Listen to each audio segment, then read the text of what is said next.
पिछले कुछ दिनों के बारिश के कारण से डुवर्स के कई क्षेत्रों में पुल, बांध, घर, रास्ते भी तबाह हो गए हैं।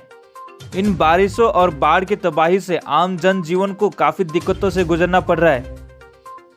इन्हीं में से एक घटना है कालचिनी सेंट्रल डुवर्स का, जहां का मुख्य रास्ता जो कि कालचिनी के लिए एकमात्र रास्ता है, यह सड़क बाढ़ के कारण काफी प्रभावित हुआ है।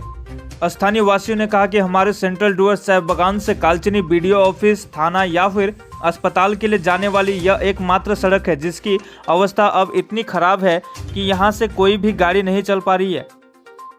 खासकर रोगियों को काफी दिक्कतों का सामना करना पड़ रहा है क्योंकि अब यहां एम्बुलेंस भी नहीं चल रही है। साथ ही उन्होंने प्रशासन से जल्द इस समस्या का समाधान करने की अपील की है।